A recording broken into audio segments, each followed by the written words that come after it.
As y'all know, we got a massive College Football 25 update today, and this update actually had a huge roster update as well. A lot of player ratings were adjusted, and that wasn't in the blog post that EA posted, and it wasn't even actually in the update initially. It came out a couple hours later, and a lot of the teams' overalls were changed, the player ratings were changed, like I said, and as we already know, they also changed a lot of these players' abilities. So in this video, I'm going to cover some of the notable changes, the players that jumped up a bunch, the players that fell down some in their overalls. There are so many players in this game, it would be impossible to cover every single little change, but I'm going to do my best to cover some of the notable ones. So let's start with the biggest risers in this roster update. This is the biggest one that I could find. I'm sure there were bigger ones than this in this video game because, like I said, there's so many different players. But we have San Diego State edge rusher Trey White. He jumped up 15 overall points from a 73 to an 88 overall. I'm pretty sure he leads the country in sacks and tackles for loss, so a very deserving rating boost here. I don't know how he was so low to begin with. Next, we have Alabama wide receiver Ryan Williams, who's jumping up 8 overall points from an 82 to a 90 overall. Obviously, everyone knows the true freshman by now. He's balling out. He's easily wide receiver 1 for Alabama, so he's now 90 overall. Next, we have Navy quarterback Blake Horvath, who also jumped 8 overall points from a 77 to an 85 overall. I'm sure we all know that Navy's undefeated by now, so well-deserved rating boost here. Army is also undefeated, and their quarterback Bryson Daly got an 8 overall boost as well, so he went from a 75 to an 83 overall. Arizona State is also having a really good year. Wide receiver Jordan Tyson plus 8 overall as well from a 72 to an 81 overall. Vandy quarterback Diego Pavia, you probably know the name by now, obviously massive upset over Alabama. They also beat Kentucky this past week. He got a plus 7 boost from a 79 to an 86 overall. Another freshman wide receiver that's been balling out, Ohio State wide receiver Jeremiah Smith. He's going to go up plus 6 here from 84 overall to a 90 overall. So another well-deserved rating boost here. Another Arizona State player, and he won't be the last, Cam Scatabo, the running back. He's plus 5 here, 85 to a 90 overall. Absolute dog of a player if you watch him, so I'm glad he's getting a boost here. Tennessee running back Dylan Sampson is getting plus 5 boost from an 88 overall to a 93 overall. This is so well deserved. He's been carrying that Tennessee offense. He's one of the best backs in the country, so I'm glad he's getting a boost. Iowa State wide receiver Jaden Higgins is also going up 5 overall from an 85 to a 90. Iowa State is currently undefeated. Higgins has over 500 yards through 7 games, so good rating boost here. Next, we have ECU cornerback Siobhan Ravel. Dude is an absolute dog, potential first rounder in this upcoming draft. However, the timing of this is a little weird because about a month ago he tore his ACL and he's out for the year. Nonetheless, he's going up plus 4 here from an 88 to a 92 overall. Cal cornerback Noel Williams is also going up plus 4 overall from an 87 to a 91. Pretty sure this guy just got added to the Bednarik watch list, so obviously great rating boost here. Iowa running back Caleb Johnson got a plus 4 boost from an 87 to a 91 overall as well.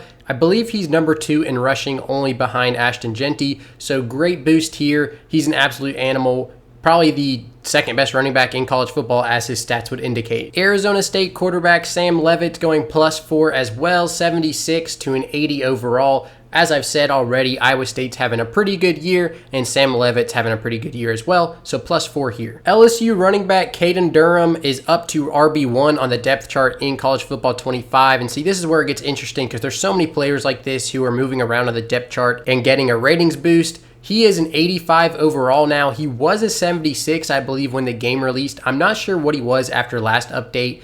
So from release, he's jumped up 9 overall points, but I'm not sure, like I said, what he was after last update. But regardless, he is now 85 overall and RB1 on the depth chart. There's also a lot of guys like this. Trey Stewart, the Jack State running back, he's 83 overall. He just got added to the game. He wasn't even in the game prior to this update, so now he's in the game. He's their starting running back. He's 83 overall. And they added over 700 players to this game in this update. So I'm sure there's tons of other guys like this. So if you see somebody on your team, definitely let me know down in the comments. Now let's transition to some of the biggest fallers in this update. I don't have a ton listed here. I'm sure there's way more than this. If you see somebody that dropped a bunch, again, let me know down in the comments. But first, I have Florida State quarterback DJ Uiagalelei. He dropped 5 overall points from an 84 to a 79. Obviously, Florida State's just completely struggling all around on offense and defense and everywhere. They just suck. So he's dropping here 5 overall points. Also, Florida State offensive lineman TJ Ferguson, he's dropping 4 overall points from an 81 to a 77. And we aren't done because we have another offensive lineman dropping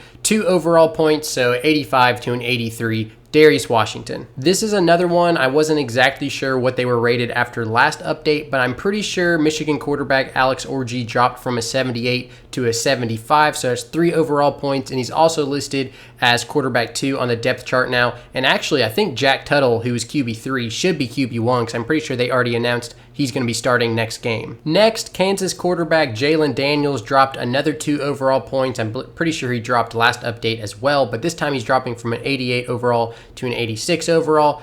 Kansas is another team that was expected to be a lot better, and they're just not having a good year. Georgia quarterback Carson Beck is dropping 1 overall point from a 93 to a 92, so obviously still a good rating, but he's thrown a lot of interceptions this year so far and just hasn't looked that great as we expected, so he's dropping 1 overall point. Lastly, Oklahoma State running back Ollie Gordon's also dropping 1 overall point from a 95 to a 94. He also still has a good rating, but hasn't performed like we expected him to. Oklahoma State's just not having a solid year at all, so he's dropping down 1 to a 94 overall. Here are the top players now in College Football 25. Ashton Jeanty was given a +1 boost, so he is now tied with Will Johnson and Travis Hunter for the best players in College Football 25. They are all at 97 overall, and all well-deserved ratings. Those guys really are some of the best players in college football. Jeanty and Travis Hunter are probably the 2 Heisman frontrunners right now, so it makes sense that these 3 guys, specifically those 2, are up at 97 overall. I considered waiting to make this video until next week. That way I could do a little more research, get a little more data, find the guys that jumped and the guys that fell, because I'm pretty sure there's a lot of guys that fell a lot more than those guys. But I'm not going to be able to make a video for a few days because I'm going to be busy, so I wanted to go ahead and at least get this one out. But this is a massive update, and it's not just some of the player ratings. It is that, but it's more than that. A lot of the numbers were changed, a lot of the depth charts were adjusted.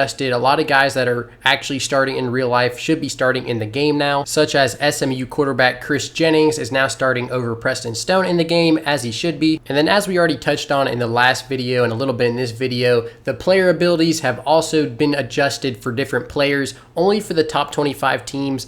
But some of your players like Ryan Williams, Ashton Jeanty, different guys like that, they got boosts to their abilities. So that means either they were given abilities, added abilities, or they just went up from like gold to platinum or from bronze to silver, something like that. So as I've said a million times, definitely go check out your own teams, see if any players got abilities updated or ratings updated, or the depth chart might look different now. Definitely go check it out yourself. The dev team really is doing a good job when it comes to the roster updates. I mean, there's so many different guys, but being able to add 700 guys into the game after an update and adjusting all of these ratings, you can tell they're at least trying and they're working hard. So hopefully next year in CFB 26, we get massive gameplay improvements, because that's really what I'm waiting on. But it's still cool to see all these roster updates, and hopefully it's a good precedent they're setting for the future. Thank you for watching. As always, subscribe if you are enjoying the content. Follow me on Instagram at BringNCAA Back, and follow me on Twitter and TikTok at TubbyLight.